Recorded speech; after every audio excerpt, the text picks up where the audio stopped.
Hello everyone, it's Arnold here, and as you can see I'm in Shanghai on the Bund. It's an amazing view. It's really hot. I chose probably the worst time to do this video. It's like noon and it's really warm, but it's amazing, an amazing place, an amazing view. So I'm going to do three quick videos, and this first one is going to be about the Chinese teaching market. I used to teach in China myself. I went here in 2002, so a long time ago, but I've been back many times, since we started the program to help teachers move here in 2005. So I've been back many times. We've got, state schools as a government program. We've got training centers, we've got kindergartens. So we've got a really wide range of options. And on this trip, due to COVID, this was kind of the first time since 2018 that I've myself been back in China. 2 weeks, I'm coming to the end of it, I'm leaving tomorrow, but it's been really, really great to be back, just to see things for myself, talk to lots of people. We've kind of had really nice mix, nights out with teachers in Shenzhen, in Shanghai, met partners in both cities as well, had a little sort of more of a holiday trip to Hong Kong in between as well. Anyway, for this first video, what I'll talk about is the teaching market. So in China, so I think there's basically good news and there's not such good news, but I'll start with the good news. I think if you're qualified to teach here, you'll find a job, 100%. There's tons of jobs available. I was with partners this is August now, mid-August, I was with partners in Shanghai and in Shenzhen, in both cities, and also in our government program, there's tons of jobs left open. So there's opportunities for sure. The key thing with this program is, we are very strict on sort of being by the letter of the law, of course. So, you need to be from a number of countries, which are basically like the UK, the US, Australia, New Zealand, Canada, Ireland, or South Africa to be qualified. You also need a TOEFL certificate, but that's something you can get quickly. And you need to have a clean background. Criminal background check. Those are the key requirements. If you match those, you can 100% get a job. You don't need any experience. You don't need to speak any Mandarin. You can get a job in China. Okay, so in terms of the teaching market and what it looks like. So like I said, the good news is if you are eligible, you can get a job. You can get a job right now, like in the coming 2 to 3 months. You can get a job in February. The main intake usually is in kind of August, September. So it's kind of starting now, and I've met quite a few of our teachers who are here now to get started with jobs. But yeah, throughout the year there's opportunities to get started. The process usually takes 3 months roughly, to get everything done in terms of all the requirements and all the paperwork. All right, so in terms of the market, the less good news is effectively that there's less options, in terms of sheer number, there's less jobs available than there used to be. There's a couple of reasons for it. I'll maybe go through them sort of in categories and talk about each of them. So the key categories are basically state school jobs. So we have a great government partner, which is part of the Chinese Department of Education, that offers placements at state schools in different Chinese cities. So this is a good example. Like, it's still available. There's probably fewer jobs than there used to be, but we've got jobs in places like Hunan, Chongqing, Shenzhen. So there's lots of state school jobs that are available if that's what you're looking for. So that's basically working Monday to Friday. Once term starts in September, you go for kind of 4 to 5 months till Chinese New Year. You got 4 to 6 weeks off to travel, and then you do another sort of semester starting in February. So it's kind of large classes, 40 to 50 students.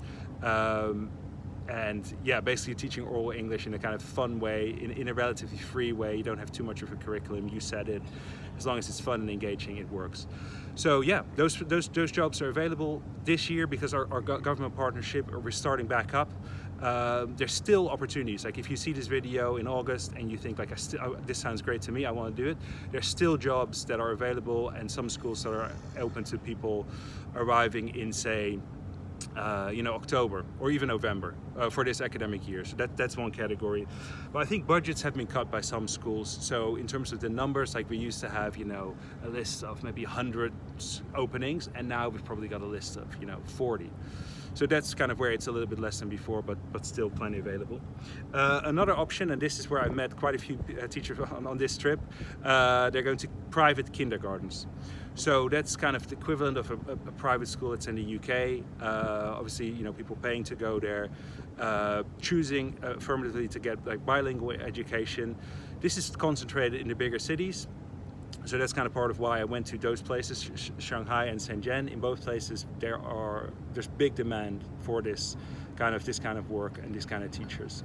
So salaries are higher for these jobs, whereas at the state schools it's probably 8,000 RMB to, in some places 14,000. So in pounds it's about 900 pounds to 1,500 pounds per month plus free accommodation. So that's state school. So that's very still lots of saving potential. It's greater at the private kindergartens, because at the private kindergarten you'd earn something like 16 to 18,000 RMB. So in terms of UK pounds, that's something like 17 to 1800 to 2,000 pounds, and again plus free housing.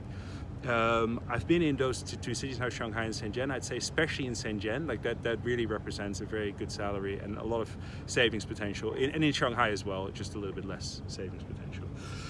It was really nice to meet up with some of the experienced teachers like Christian and Brooke, who started a few years ago on this program.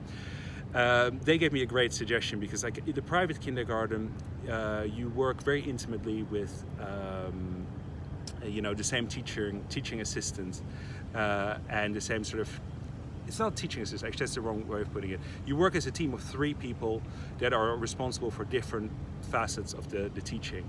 So sometimes you might be in the front of the class teaching your bit, and other times it might be one of 2 Chinese colleagues who either sort of work on Chinese or sort of are more play leaders, but you're kind of a team of 3.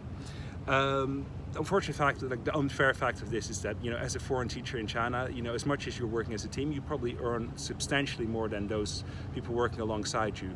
And because you're kind of spending all your time with them, it's really important that you're kind of build that good relationship. And I think Christian had a great suggestion, just to obviously reach out to them, talk to them all the time, and maybe just buy them a fruit tea or buy them something at the end of the week to kind of show your appreciation and kind of build that team spirit.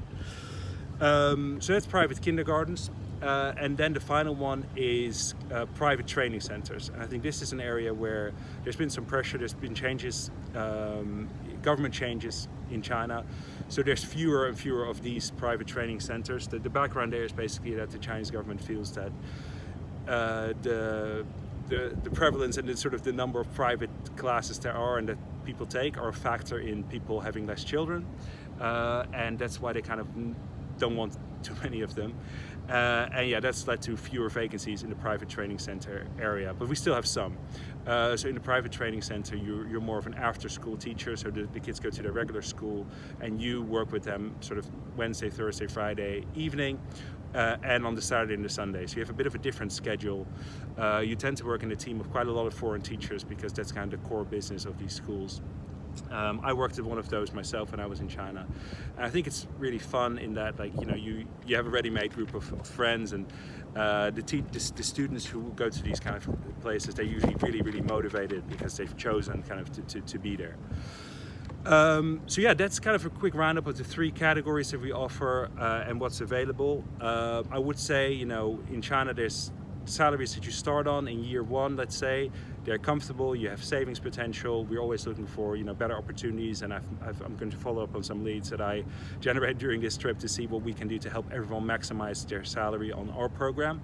But I would also say that I think in general, like in China, you either get a work permit based on, in the first 2 years, it will be based on your TEFL and your degree, but on your TEFL certificate. If you're entering 2 years or more of experience in China, you're basically getting it based on your teaching experience. That means like you're based in China, you've got several years under your belt, and that will definitely mean you're going to get a higher salary. So as much as we're talking about salaries of maybe 16, 18,000 potentially in your first year, it's going to be 25, 30, 35 potentially beyond that. So that's really a really good salary and offers massive potential to save. Yeah, so that's it in terms of sort of the teaching marketing channel. If you have any questions, please drop an email. Today, I'll put my email address in the link below. Drop us an email and get in touch. It's an amazing opportunity. Views like this, experiences like this, really incredible. So look forward to hearing from you. Cheers.